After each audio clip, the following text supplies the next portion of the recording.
अध्यापक एवं सक्षमता पास विशिष्ट शिक्षकों को का ना ही ग्रेड पे निर्धारित किया गया है और ना ही लेवल तय किया गया है।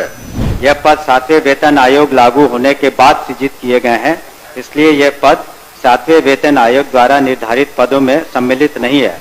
8वां वेतन आयोग में यह शिक्षा विभाग द्वारा इन विद्यालय अध्यापकों एवं विशिष्ट शिक्षकों के वेतन मान को उचित स्तर पर निर्धारित करने हेतु वित्त विभाग को अनुशंसित किया जाएगा।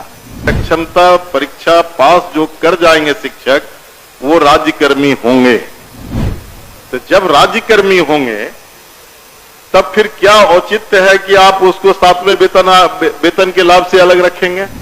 वित्त विभाग की सोच थी कि इनका 7वें वेतन आयोग से आच्छादित नहीं होंगे और इनके लिए अलग से उन्होंने एक पे मैट्रिक्स बनाई।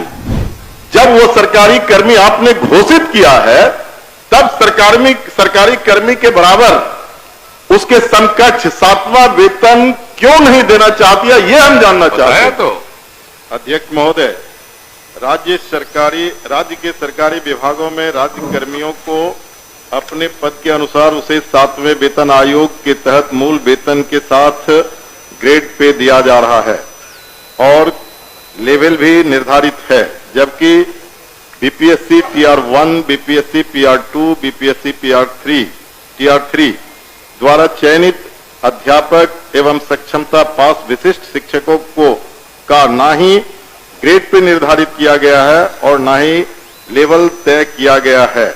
सिर्फ नियोजन के तहत वर्ग 1 से 5 के अध्यापकों को एवं विशिष्ट शिक्षकों को 25,000, वर्ग 6 से 8 के अध्यापक को 28,000, वर्ग 9 से 10 के अध्यापक एवं विशिष्ट शिक्षकों को 31,000, वर्ग 11 से 12 के अध्यापक एवं विशिष्ट शिक्षकों को 32,000 रुपया मूल वेतन दिया जा रहा है, जो 7वें वेतन आयोग से बिल्कुल अलग है, जिसके कारण भविष्य में अध्यापक एवं विशिष्ट अध्यापकों को 8वें वेतन आयोग के लाभ से वंचित रहना पड़ सकता है, जबकि उक्त शिक्षकों को भी राज्यकर्मी का दर्जा प्राप्त है। अतः उक्त शिक्षकों के हित में पद के अनुसार शिक्षकों को ग्रेड पे तथा लेवल निर्धारित करने हेतु हम सदन के माध्यम से सरकार का ध्यान आकृष्ट कराते हैं। माननीय मंत्री शिक्षा विभाग।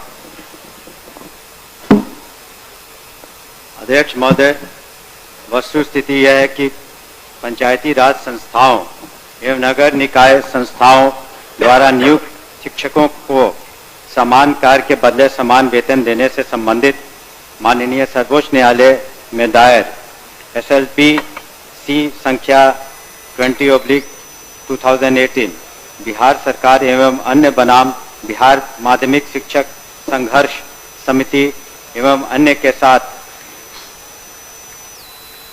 दिनांक 10/5/2019 को पारित आदेश, जिसमें माननीय उच्च न्यायालय के द्वारा समान कार्य के बदले समान वेतन देने हेतु पारित आदेश को निरस्त कर दिया गया है। राज्य सरकार पंचायती राज संस्थाओं एवं नगर निकाय संस्थाओं द्वारा नियुक्त शिक्षकों को बेहतर वेतन एवं सेवा शर्त हेतुकृत संकल्पित रही है। राज्य सरकार ने सहानुभूति पूर्वक इन शिक्षकों को 1/9/2020 से EPF योजना, जिसमें राज्य सरकार के द्वारा लगभग 5% अंशदान दिया गया है, से आच्छादित करते हुए दिनांक 1/4/2021 से 15% का वेतन वृद्धि किया गया। पुनः राज्य सरकार द्वारा स्थानीय निकाय शिक्षकों को बेहतर सेवा शर्त एवं वेतन प्राप्त हो के परिप्रेक्ष्य में बिहार विद्यालय विशिष्ट शिक्षा नियमावली 2023 अधिसूचित किया गया। नए शिक्षकों के नियुक्ति हेतु बिहार राज्य विद्यालय अध्यापक नियुक्ति, स्थानांतरण, अनुशासनिक कार्रवाई एवं सेवा शर्त नियमावली 2023 अधिसूचित किया गया। सरकार द्वारा इन दोनों नियमावली से नया पद सृजित किया गया। यह पद 7वें वेतन आयोग लागू होने के बाद सृजित किए गए हैं, इसलिए यह पद 7वें वेतन आयोग द्वारा निर्धारित पदों में सम्मिलित नहीं है। सरकार द्वारा सरकार के अन्य बहुत सारे पद सृजित किए जाते हैं जो 7वें वेतन आयोग में सम्मिलित नहीं होते हैं।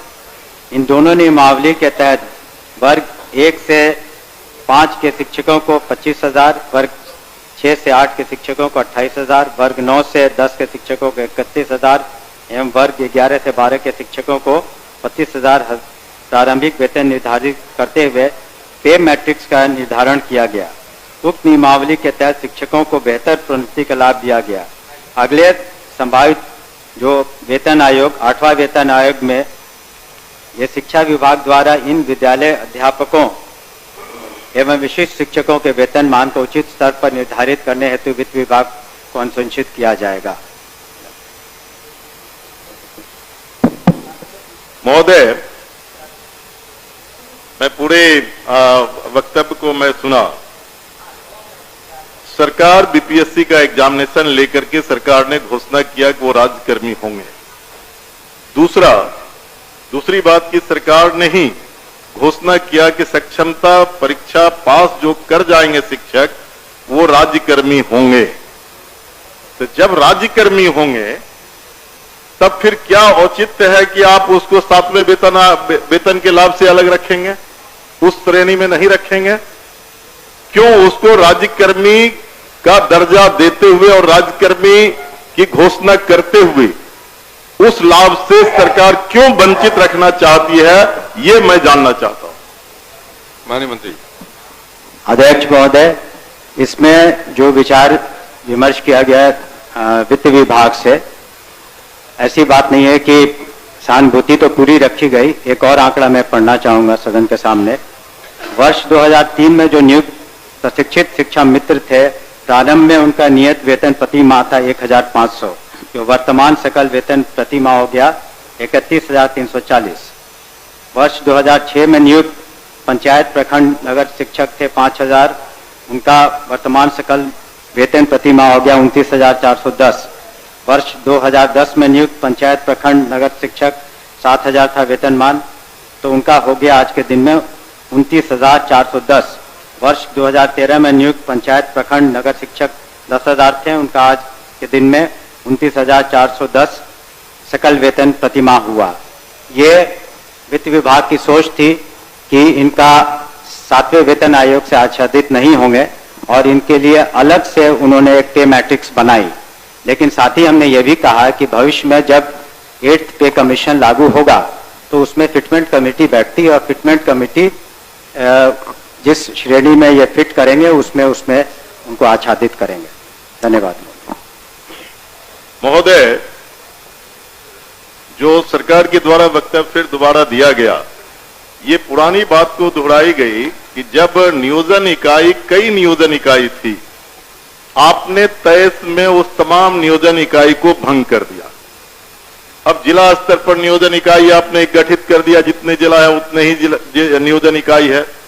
और आपने आपके फैसले से सरकार ने फैसला लिया कि अब तमाम जो पहली प्रक्रिया थी उसको हम समाप्त करते हैं और बीपीएससी से एग्जामिनेशन लेकर के हम शिक्षक को बहाल करेंगे और वो राज्यकर्मी होंगे।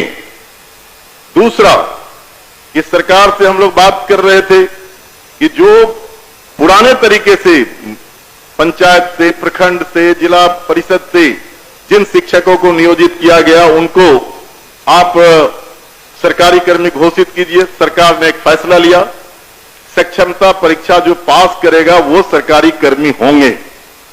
तो सवाल उठता है कि सरकारी कर्मी वो सिर्फ स्कूल में नहीं पढ़ाते हैं, उनसे आप चुनाव में बूथ पर भेजते हैं, उनसे आप जो है सो बीएलओ बनाते हैं, उनको कई तरह का सवाल करते हैं।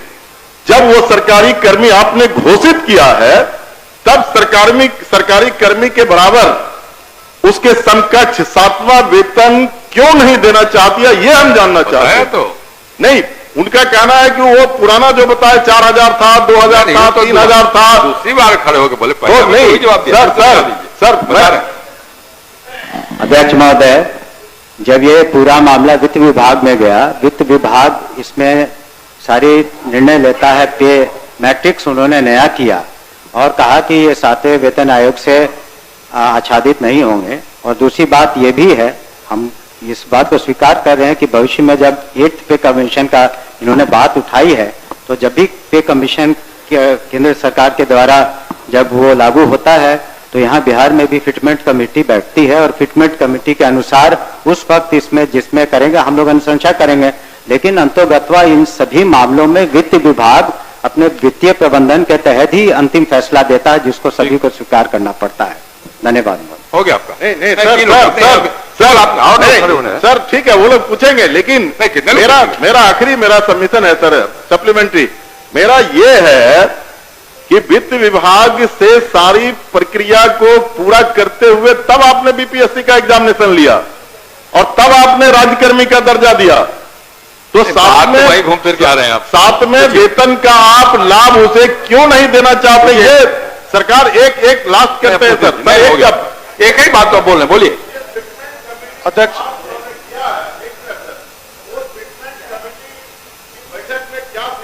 इन मुद्दों को रखा जाएगा। कह तो रहे हैं। हमने तो कहा ही कि जब एक कमीशन का जो उसमें फाइंडिंग्स आएंगी, तब बिहार में जब फिटमेंट कमेटी होगी तो अलग अलग विभाग का उसमें टेकअप किया जाता है, तो उस वक्त विचार किया जाएगा निश्चित रूप से। धन्यवाद। मुकेश जी, अध्यक्ष महोदय, वर्ष 2023 में नियोजित शिक्षकों को महागठबंधन की सरकार में राज्य कर्मी का दर्जा दिया गया था। महोदय, और ध्यान कर दीजिए। जो शिक्षकों के हित में उनके पद के अनुसार ग्रेड पे और उनका लेवल जो तय करना है, वो सरकार कब तक देने का विचार रखती है? यदि राजेश जी, देने का विचार राजेश जी रखती है तो